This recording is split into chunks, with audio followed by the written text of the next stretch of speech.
Welcome once again to questions and answers in our 7 Factors of Enlightenment retreat. And let us begin, Pia, with the first question. Ajahn, our first question is from Upasaka Laura from Oberlin, Ohio, United States. Dear Ajahn, I appreciate your encouragement to, quote, always ask for more, stillness, joy, wisdom, etc. Can you offer any thoughts on this in regard to jhana? How deep is deep enough? Much debate on this question with various interpretations of the suttas. Any advice? There is debate on the subject, primarily what is called the dry or sukha vipassana type schools, where more or less there's an avoidance of what we consider the classical jhanas. There are sort of quasi-new type of definitions of jhana proposed by various monks, Abhidhamma-type monks, which further confuses the issue sometimes. But they want to get on with, they want to bypass really samadhi, the 8th factor of the Eightfold Path. And samadhi, in some schools, samadhi is being dismissed as more or less a 7-fold path, kind of culminating in mindfulness, right mindfulness. And sometimes that's referred to as vipassana practice, or sukha vipassana, S-U-K-K-A, dry vipassana, dry insight practice. I can understand the urgency. If we can bypass samadhi and just get on with the enlightenment, wouldn't that be better? However, insights attained during retreats sometimes don't last. Sometimes the person floats out of the retreat and is quite transformed. I've met many of them that had that experience, and they can't wait to go back for the next one, and the next one is not quite the same as the first one.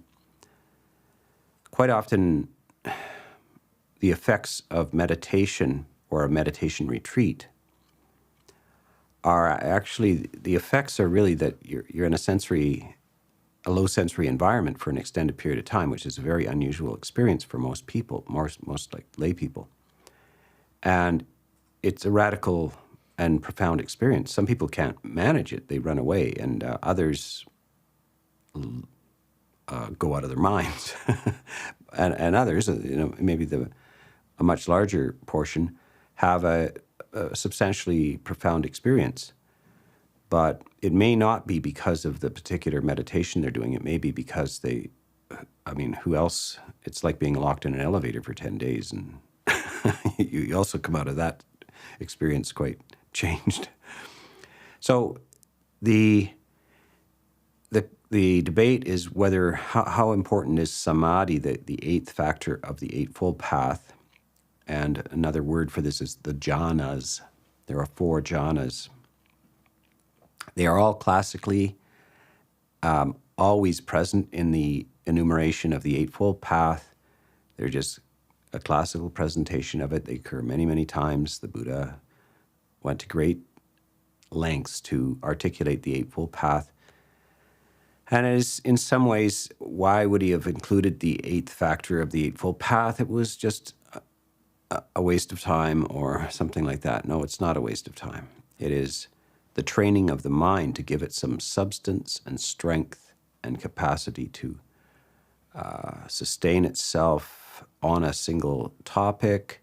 It also yields some very spiritual, emotional states, which are also found in the 7 factors of enlightenment. So some of the factors in the jhanas are found in the enlightenment factors, such as joy and tranquility and equanimity. Equanimity, the 7th factor of the 7 factors of enlightenment, is found in the 4th jhana particularly. So that's a very, very deep jhana. Very few people will ever come close to that. But certainly the jhana practice is like rounding out your various, setting up various conditions that are optimal in your mind, for your mind, to come close to an enlightenment experience, a breakthrough of understanding. And so if somebody goes to university and is very bright but can't, they're preoccupied, they're a little bit traumatized, or they have some problem paying attention, well, they're going to have to work on their attention quality, and they're probably going to have to work on calming down as well. Sometimes it's just necessary to calm down. So samadhi is like a calming exercise, a strengthening of attention, and a very a refreshment, a kind of an alternative to the dependency on the external sense world of sights and sounds, smells, tastes, touches, and even of the world of ideas. So if you don't have an alternative to that, you're going to have to dwell in that world, because it's a mighty dry experience if you don't have that. So samadhi has all kinds of benefits, and it will assist enlightenment. And of course, this is the phrase that the Buddha uses. He gives a simile of a walled city, and mindfulness is the gatekeeper there. And there are two messengers who arrive at the gate, and they are welcomed in by mindfulness. What are those two? Samatha vipassana. Samatha dash vipassana. It's not just vipassana arrives and we let him in. Samatha, we don't care. Samatha arrives, we let him in, but we don't care about vipassana. Samatha vipassana, two messengers come in. Serene clarity are welcomed in to advise consciousness of the true state of the nature of the world. And what do they advise consciousness is the true state of the nature of the world? It is impermanent, insubstantial, and unsatisfactory. That is the actual description of the world, which is delivered through serene clarity. And if other messengers come in that propose that the world is an utterly satisfactory, wonderful place to be, or that it's solid and eternally enduring, or something in it is enduring, this kind of message is what many people is being delivered to many people's consciousness all the time. And your mindfulness has not kept those messages out, has not done that, but it's the strength of mind that comes from samatha, so samadhi, the jhanas, and the lucid clarity that comes from insight, vipassana type qualities. Vipassana meaning enhanced clarity in a sight. So this is why both are necessary, and the deeper you go with your jhana practice, the better. But I say for lay people, this is a daunting task. This requires a lot of time, special conditions, a serenity, quiet, withdrawal from the senses.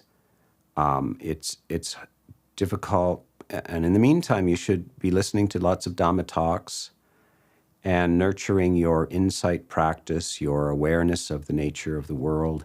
But they're not enemies, they're absolute friends. They arrive together as messengers to be welcomed in. So that's all I can say for now. Our next question is from the live chat from Mudita in Alberta, Canada. When I take time to investigate, I become aware that suffering will always visit, just like joy. Now that I take time to investigate, I became more aware of my thoughts and choices. My question is, when do you know while investigating it's time to let go and move on?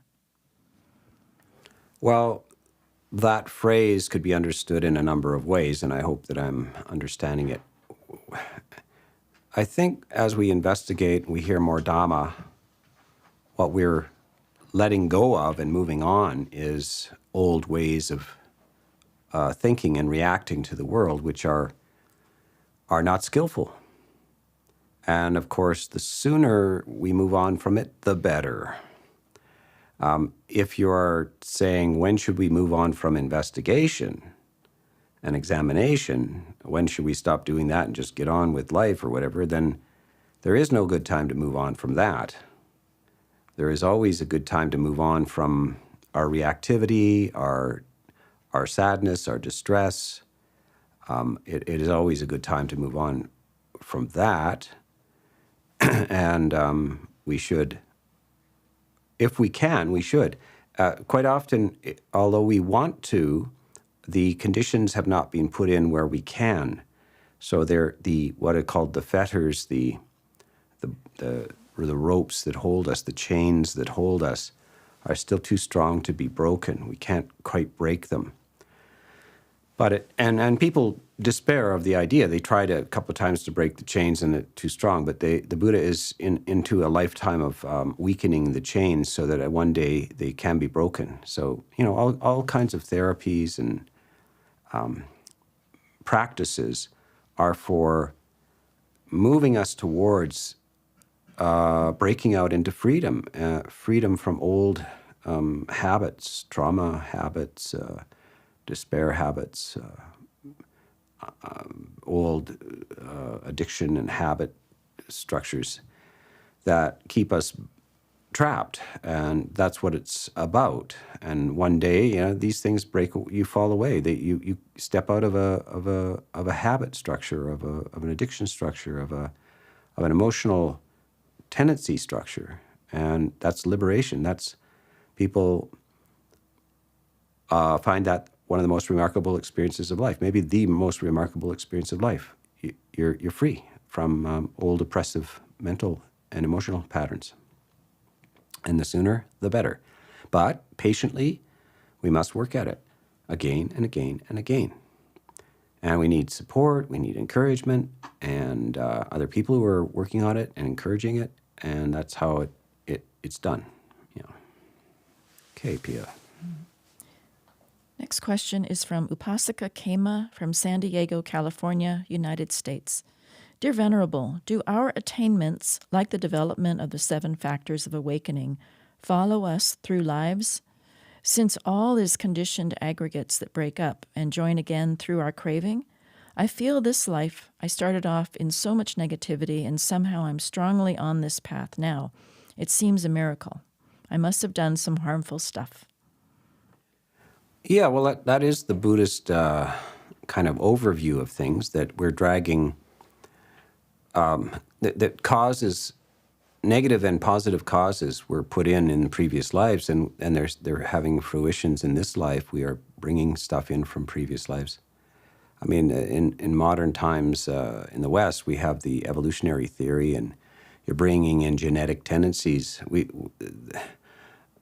Evolution and genetics are the Western version of karma and past lives. It's just very clinical. It's an attempt to make it very physical process rather than a consciousness process. But we're coming in with these things, and the benefits that we get from, say, cultivating the 7 factors of enlightenment will not end simply because of the death in this life, the ending of the body in this life. These causes which you have put in will come to meet you in your next lives. They will be positive, and they will greet you, and you will have a certain personality tendency already created. As you notice, even with very young children, they have quite distinct personalities. Mm-hmm. And it's a mystery, the complexity of the humans, but the personality seems to be there very, very early. We don't come in as a blank slate, as some people say, but we come in quite conditioned. And so we set up the conditions in this life for a beneficial situation in the next, wherever and however that next life may be. So this is intrinsic to Buddhist a view of things. In the West, there's, especially in sort of meditation society kind of practices, that this rebirth and karma is frequently absent from the teachings. But of course, anybody who takes a glance at the Pali Canon, the early suttas of the Buddha, recognize it's implied and explicit in every second page of this vast collection of teachings from the Buddha. This is the context which Buddhism is set in. And so, yes, nothing is lost in terms of positive benefit that we put in, but we also are very careful because we don't want to put in negative causes, because they also will play out even beyond this life.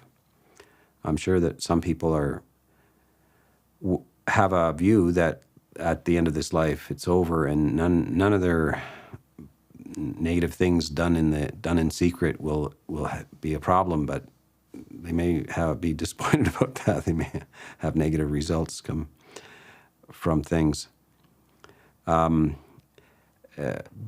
good actions are to be looked forward to, and the more the merrier that we do.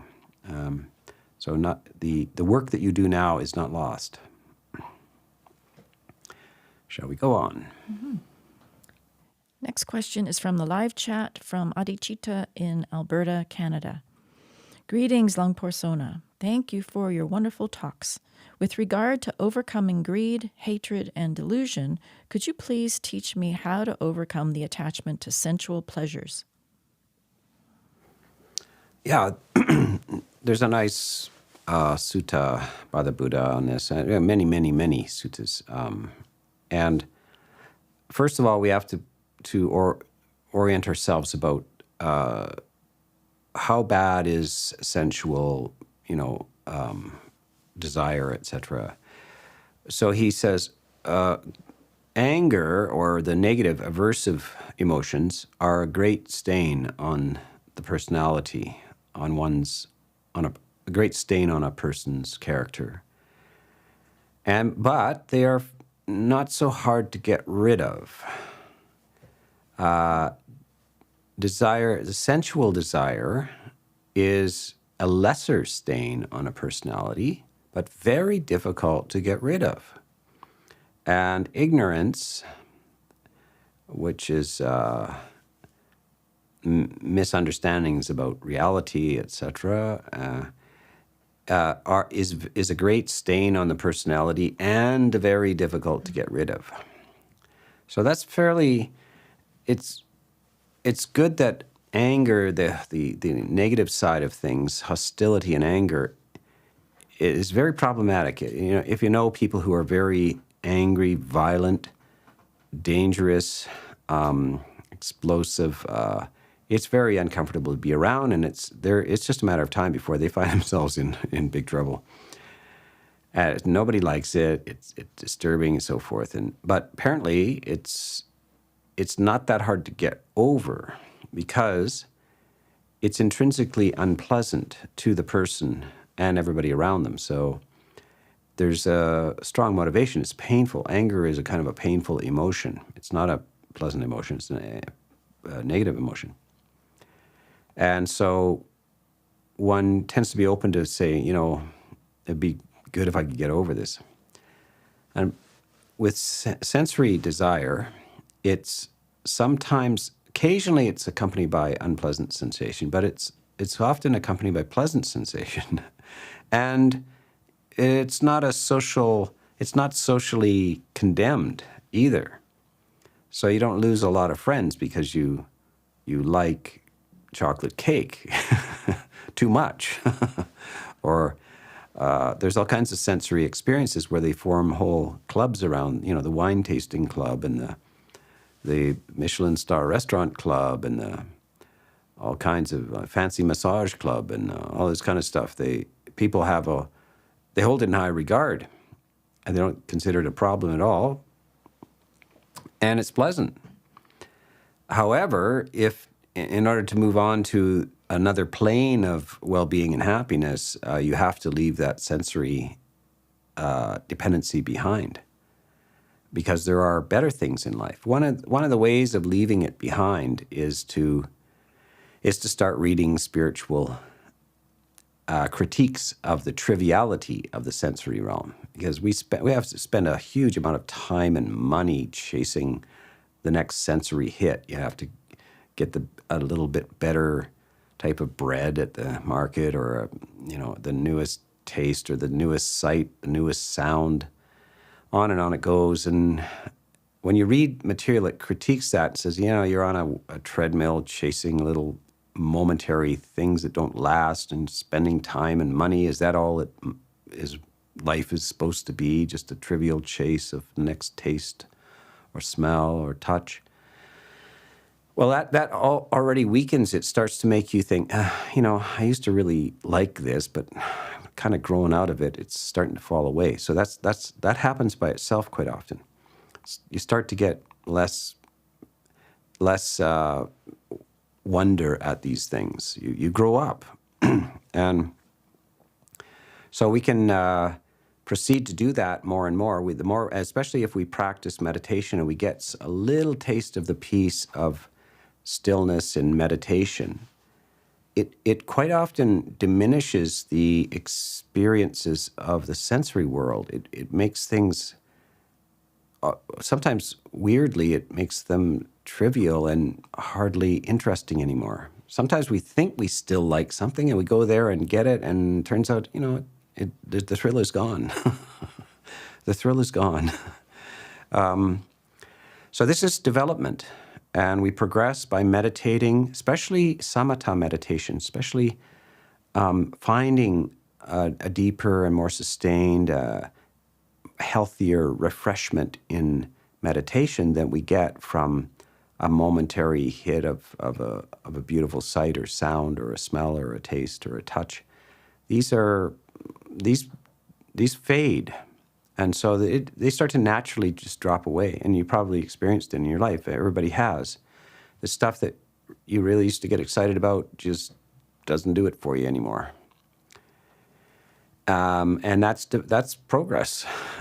Of course, there can be negative experiences like that too. If one is depressed, sick, and so forth, you lose your sense of pleasure in life. And that's a form of depression, which is not what we're after. We're looking for something better than the sensory experiences. And so that's how we do it. And we reflect on the silliness, the shallowness, the temporariness of these things, and it diminishes our habit structures. Some of them die hard.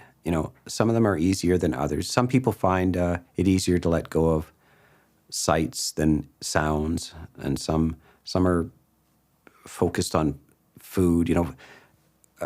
Food and things like this can be a substitute for love. Like if they're looking for warmth and love, they'll often look in the fridge for that, or in chocolates or candy or something like that. And others look for excitement in games and sports and things like that, and others in music and so forth, and others in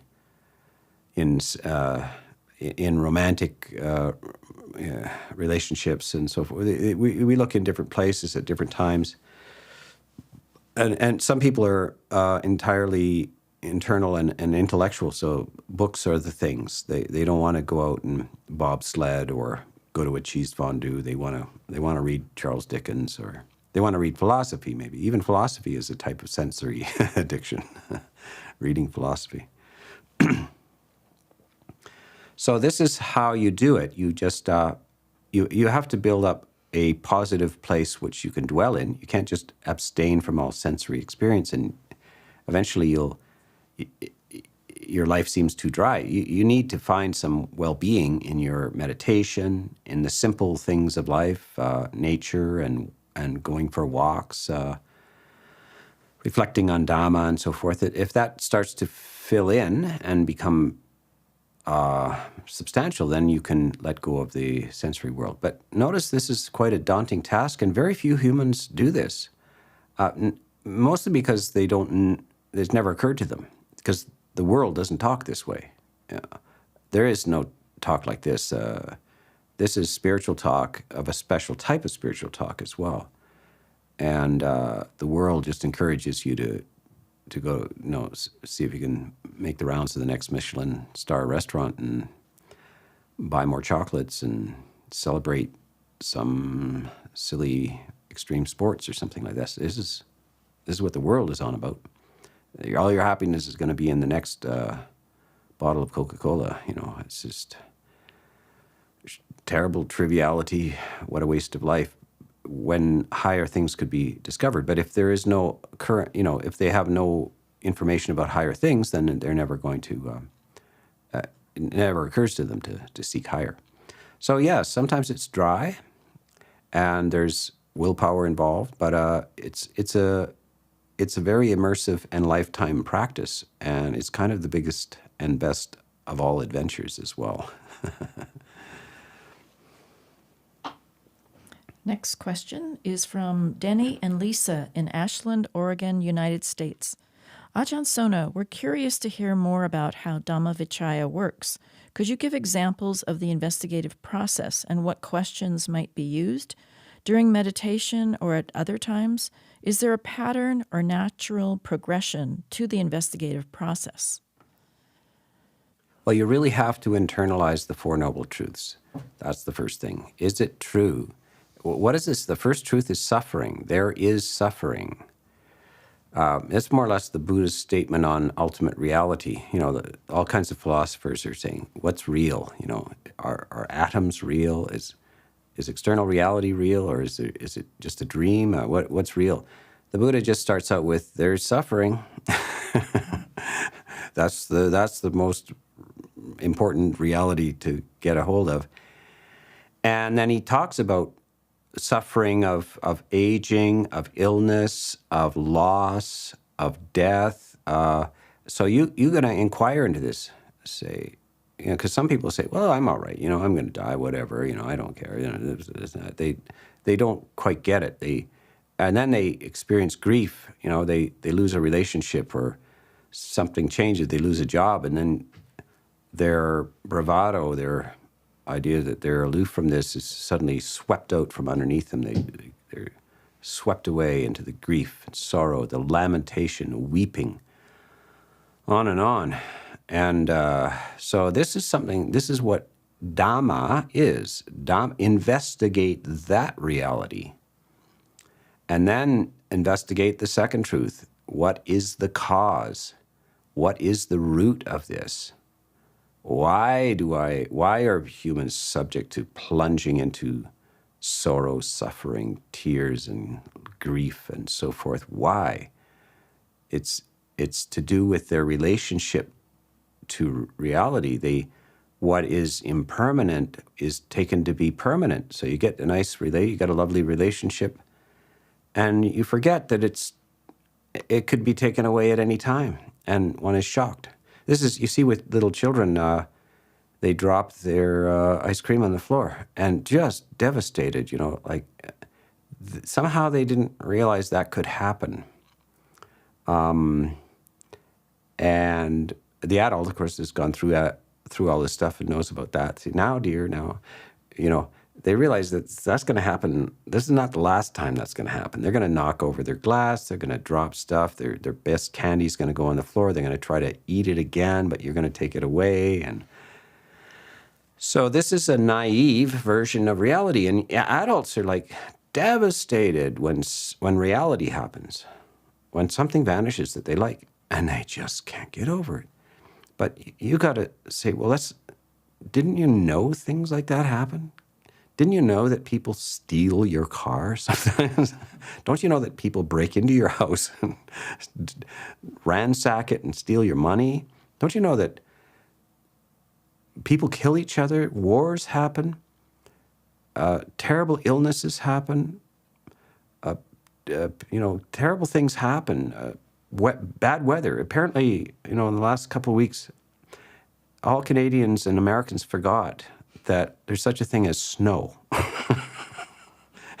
What snow? I'm going home for Christmas. I will get on a plane. I will be fine. Oh, you spent 3 days in an airport and then had to go home? Aren't you sad? because that's not supposed to happen. Such a thing, why would that happen? You see how out of touch with reality people are? There's no examination of these basic truths of reality. And can you do anything about it? So the Dhamma is like, can I get in touch with reality? What is reality? The reality is that everything's impermanent, it's ultimately unsatisfactory, and it's without substance. It vanishes like a bubble pops, like foam on the water, like a flash of lightning, like a snowflake in your hand. It vanishes. And soon, all those airports, that snow will be gone. It'll be spring. There won't be any snow there. So that's the nature of the world. But how does it we forget that? Because we don't investigate that truth. And the fourth, the third truth is there's an end to this problem. Now that many people have never heard that you could possibly get over it. It's just they're condemned to the luck of the draw. They hope that nothing goes wrong, and as long as it does, they're happy. But when it goes wrong, darn, there's no way out of it. You got to grieve, got to sorrow. But the third truth says no. You can transcend this. You can be above this. You can free yourself from it. So that's to be investigated. And how much have you? So you investigate. Well, I'm a little better when I go to the ice cream store and they don't have my favorite flavor. I'm surprised how well I reacted to that. I normally would weep or just feel furious, frustrated. But today it was a little bit of annoyance, but I was dignified. So I've come a long ways with that. I've come a little ways towards this a larger and more stable and realistic view of reality. So this is the investigation of truth. Dhamma. So that's how you would proceed with this. Inquire, ask, remember all of these things. That's in brief. Okay, next. Next question is from the live chat from Rowboat. Can one use investigation as their primary meditation before they have developed strong sati and concentration? Yes, you can. There's all kinds of ways in to the Dhamma. And sometimes it starts very intellectually. Sometimes it starts with generosity. Sometimes it starts with just trying to stay inside the precept lines, the boundaries of good behavior. There's all kinds of ways to begin. And investigation, pure investigation, is one of the ways to begin. Eventually, you'll find out that if your mindfulness is lacking, then you tend to forget a truth that you came across that was quite clear to you at 4 o'clock in the afternoon, and by 7 you're in a rage, having a tantrum, and at 4 o'clock in the afternoon it was perfectly lucidly clear to you that there was no need for such frustration and rage. But now at 7 you've entirely forgotten that, and all your investigation has been thrown out the window because your mindfulness is poor. So, but you have made some progress there. At least at 4 in the afternoon, you were lucid for almost 30 seconds. So this is good, So investigation, keep up with your investigation and let other things fill in. But don't get narrow about this. People become, they get a silver bullet, magic, one technique kind of school. It's an eightfold path. Face it. You got to have all the factors to the eightfold path really to make it work, Next question is from Sayale Aloka from Thailand. Dear Ajahn, you said that we can't be detached from our emotions. Why is that if we can be detached from our bodies? I would think that awareness of the emotion is a kind of detachment that the animals don't have, for instance. How could we, quote, run, walk, sit, and then lay down anger if we can't detach from it?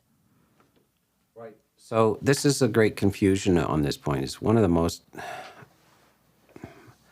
I don't understand how people don't understand this, but when you're angry, you're not detached from your anger. You're angry. When you're greedy, you're not detached from your greedy and greedy at the same time. It means that it's great that you have some awareness. I am greedy. That's a beginning, but not the end. All that you are is aware that you're not detached. You're attached. Anger and greed and so forth are the definition of attachments. They are the attachment. You're aware, oh, I'm attached. But that doesn't mean you're detached from your attachment. No, it doesn't work that way. Why can you be attached to feelings or detached from feelings in the body? Because, you stub your toe. It's a sensation which you can be detached from. So some people feel sorry for themselves when they stub their toe. Oh, poor me. And terrible. And others know that, well, just that's an accident. There's a throbbing feeling in my toe, but I don't feel sorry for myself or anything like that. I'm lucid and detached from it. And you can, of course, be detached from another person's anger. So maybe a therapist or a psychiatrist is interviewing somebody who's furious with their parents or furious with the world, and the psychiatrist is being trained and told, don't get lost in their anger. You stay as an observer. It's not your anger, it's theirs. Then that person is detached from the other person's anger. But you can't be detached from your own anger. You can't be detached from your own anger. You are angry, and anger is the attachment, but you can be aware, I am angry. Now, let's see if we can replace it, remove it, recondition ourselves. And then eventually we become non-angry. And so but by the way, the fact that we're not angry anymore doesn't mean we're detached from anger. We're just not angry. The attachment, the ultimate attachment, is in the basement. It's the rope that's around your ankle. Right now, you're not straining at the rope around your ankle, but if you walk out to the end of the yard, you will find out that you're on a leash. And when somebody provokes you, anger will arise because you haven't fully detached from that. It's when you detach, you take the rope off your ankle altogether, and then your anger doesn't occur anymore. So this just needs to be understood that, yes, it's very good that one understands and knows one is angry, but that understanding and knowing is not somehow separate from the anger. That is, you are still angry. You have not passed the examination. No, you have not got 50%. You only when you get over the anger have you temporarily passed the examination, and only when you have severed the roots of the anger have you really gone free, and you are now enlightened. Yeah. Okay, let's go on to that. Next question is from the live chat from JCKM01. Can investigation cause heady people to disassociate? And can investigation help those dealing with chronic long COVID fatigue? How can one differentiate between real fatigue and the hindrance of sloth? Physical illness can produce a great sense of fatigue and quiet. There's no doubt about it. And that's not to do with the hindrance of sloth. This is that's psychological, and there are a number of medical conditions that produce lethargy, a very heavy fatigue. Even being sleepy is normal. Nobody goes without sleep, so you do get tired and sleepy.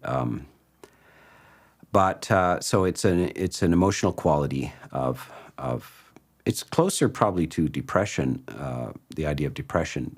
Notice the structure of the 5 hindrances. The first 2 are like a polarity, anger and greed. So anger is aversion. You are objecting to something in the world or within yourself. You're objecting to it. You're pushing it away. Greed is you want it, So you're trying to drag it towards you. So you're pushing and pulling. You're not at ease in the world. You're not standing in a neutral position. You're either running away from something or running towards something. The next two are a popular polarity as well, and it's even called bipolar. So manic depression is the old term for bipolar. So mania is so that in mental illness, you see exaggerated forms of normality, actually. Most people are, and they know they are sometimes down and sometimes a little up. They're a little bit agitated and mind is moving fast, and sometimes it's a little bit too slow and so forth. In the extreme version, the bipolar version, the person is wildly agitated and prolific in their thought processes and wildly out of control. They do things that they shouldn't. And then the opposite happens. They fall into a deep, heavy depression. So that's the exaggerated form of this sloth and torpor and agitation. And so these are characteristics of the human personality. We're up sometimes, we're down sometimes, we're up sometimes, down sometimes. But it really has not much to do with just pure physical causes. So you want to distinguish, and many times people can't distinguish. They really, at the deeper level, they have been wearing themselves out. So they might experience these types of chronic fatigue syndrome and so forth because of some sort of emotional structure that has not been resolved. But it also could be, Lyme disease or, so there are physical causes at the basis of some of this, but there's also subtle psychological things. And this, just a small unresolved issue in life can just drain your batteries again and again, and eventually you burn out. People just stop dead in their tracks. Sometimes they just can't go on. And it's something that was happening over a period of 10 years, and it doesn't have to be sudden. And they're mystified by it. But that's when the real examination begins. That's when it's hit the wall, and now it's time to sort this out. And you go to a therapist, you go to a meditation retreat, etc. So you have to inquire deeply, and you examine the wires that have to be, whatever has to be rewired. You have to recharge the batteries, etc. So this is the nature of this relationship. So it's not that we override physical things all the time. I've seen monks that are very advanced in their practice. When they're very, very sick, they're tired, yes. But it's not to do with unskillful mental states. Next question is from Jotica from Elmshorn, Germany. As you mentioned in the last talk, the 10 fetters are the roots of the 5 hindrances. Why doesn't right mindfulness, in cooperation with energy and right effort, deal with the 10 fetters in the first place, but instead with the 5 hindrances? I just thought if one can eradicate the roots, then the hindrances wouldn't appear. Or doesn't that work in this case? Very good observation. And this is one of my kind of most frequent teachings, and it is, perhaps some of you in the audience who are listening are familiar with this fairly famous teaching called dependent origination. It is kind of the most sophisticated, the deepest version of the Buddha's teachings.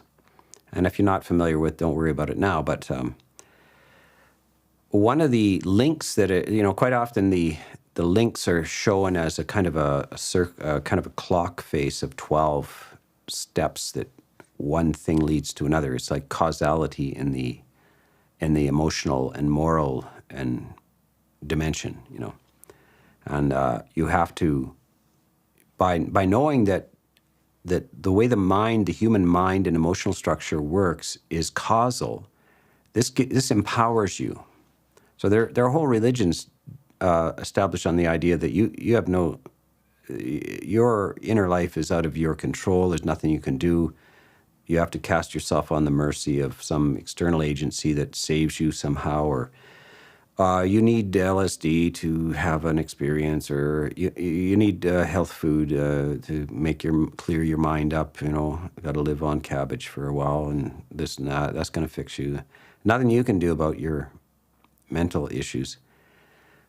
Buddhism is heavily invested in the idea that there is something you can do about your emotional structure, and it's causal. And if you understand the causes and the cause and effect in there, then you can just invest causes and the results will appear. So what is off the normal chart there, but is very clearly mentioned in many suttas, is that what is the nourishment of ignorance? What nourishes your ignorance? Until we're fully enlightened, we are somewhat ignorant. Avidya is the word. Without knowledge, we are bereft of a certain kinds of skills and knowledges about our own emotional structures. It's like not knowing that many artificial flavors and junk food and stuff makes you fat, and you can't figure out why you're fat, but you keep eating cheese doodles all day long. And then somebody says, "Oh, it's the cheese doodles." There's all kinds of funny little things in the cheese doodles. I hope I don't get sued for this. Is there such a thing? I've heard this. It's just a funny name, cheese doodle. Is there such a thing? There isn't such a thing. I don't know. Cheese doodle. Anyway, what if you discover, cheese doodles are making fat? Then you would stop eating those cheese doodles. So, and maybe lemon and water makes you slender, slenderizes you. That's very good. Makes you healthy, and you get rid of your beriberi or whatever illness you have by taking some vitamins and so forth. That's the early explorers discovered that they would get this terrible diseases, but if they ate some fresh fruit then with vitamin C, then they would get over these diseases. So this is the idea of cause and effect.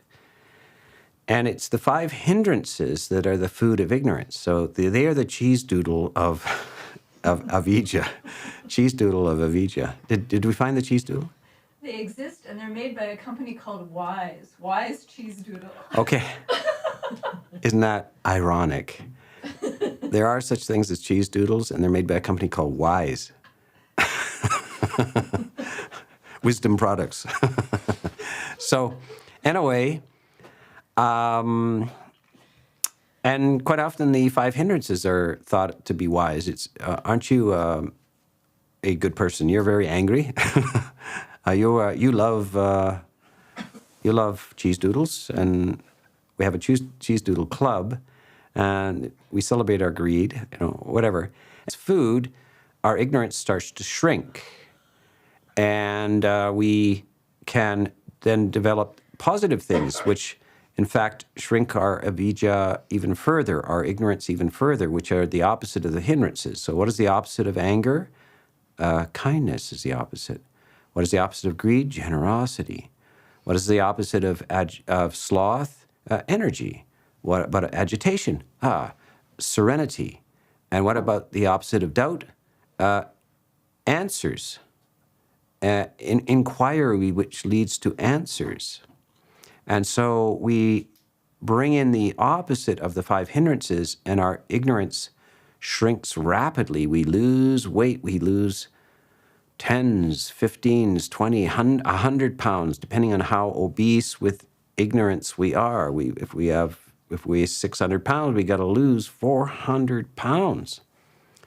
If we only are 20 pounds overweight, then it's just a little easier to do it. But so that's the why we are very concerned with the symptoms. The 5 hindrances are symptoms of the fetters. If we keep shrinking our ignorance, the fetters themselves will eventually snap, and break. And then we won't have the 5 hindrances. So it works in a circle like that. Yeah. And when you lose enough weight, then you can exercise.